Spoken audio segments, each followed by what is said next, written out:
کے ساتھ آپ की खिदमत में हाजिर हुए हैं और आज जो हमारे पास बात करने के लिए टॉपिक है वो बहुत ही अहम टॉपिक है।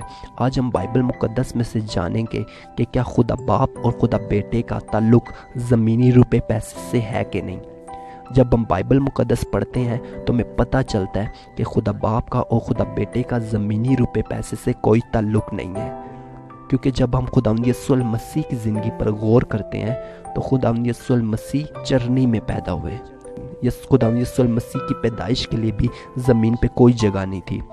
यहाँ तक हर कोई यीशु मसीह को रिजेक्ट कर रहा था, हर कोई माँ मरियम और यूसुफ को रिजेक्ट कर रहा था। यीशु मसीह की पैदाइश के लिए एक जगह पर यीशु मसीह के लिए जगह मिली, चरनी के बीच में खुदावंद यीशु मसीह की पैदाइश हुई। अब हम देखते हैं यीशु मसीह की पैदाइश इतनी अजीब हुई, ज़मीन पर उनको जगह नहीं दी गई पैदा होने के लिए।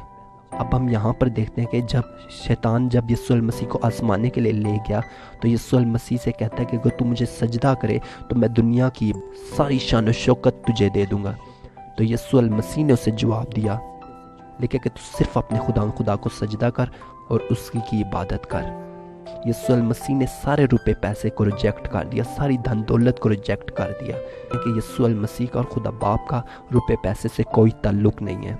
वो रुपया पैसा वो दौलत जिसको आप कमाते हैं वो कैसे खुदा का होगा।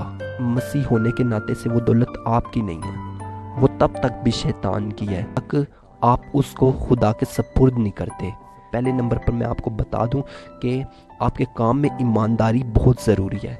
अगर आप अपने काम में ईमानदार हैं तो ही आपकी दायकी कबूल हो सकती है। दूसरे नंबर पर कि आपको 10वां हिस्सा खुदा को देना है। वो सारे पैसे जो कि आपने खुदा बाप के लिए खुदा बेटे के लिए अलहदा किए हैं, वो रुपया पैसा के बरकत पड़ेगी आपके रुपये पैसे में।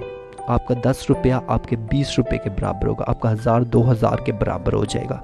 आपने हदिया देकर अपने रुपये पैसे का हिस्सादार अपने खुदा को बनाया है, इसलिए वो आपके रुपये पैसे में अब खुद बरकत डालेगा, क्योंकि सारी धन दौलत रुपया पैसा खुदा बाप का खुदा बेटे का नहीं है।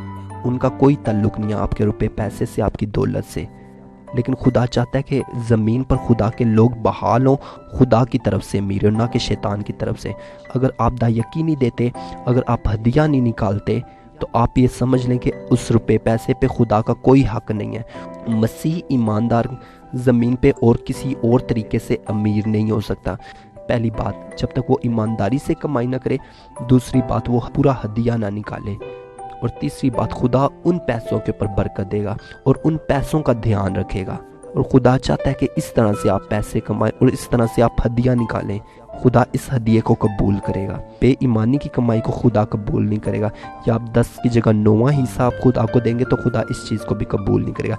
असल में खुदा को नहीं चाहिए आपका रुपया पैसा, असल में खुदा को चाहिए कि आप ज़मीन पर बहाल हों, आप ज़मीन पर जोर आवर हो, आपका रुपया पैसा ज़मीन में बढ़े, आप ज़मीन पर रुपये पैसे तौर पर भी खुश खुरम होकर गुजारें। तीसरी बात मैं आपको बताना चाहता हूँ, जब आप रुपया पैसा दायकी हदिया जमा करवाते हैं तो आपके ज़हन में ये बात बिल्कुल नहीं होनी चाहिए कि आप किसी इंसान को दे रहे हैं, बल्कि आपके ज़हन में ये होना चाहिए कि आपने सिर्फ खुदा को दिया है। इस तरह से खुदा आपके हदिये को कबूल करेगा और रुपए पैसे में आपकी बरकत आएगी। खुदा चाहता है कि ज़मीन पर उसके लोग ज़ोर आवर हों, ईमानदारी से हम खुदा के लिए अपने हदिये को निकालें। अगर हम अमीर होना चाहते हैं तो इसके अलावा एक ईमानदार के लिए कोई और रास्ता नहीं है कि वो अमीर हो। जैसे यीशु मसीह ने अपना कफ़ारा देकर हमें खुदा बाप के साथ मिला दिया, हमें खुदा बाप के बेटे और बेटियां बना दिया, उसने हमें सारा इख्तियार दे दिया यीशु मसीह ने।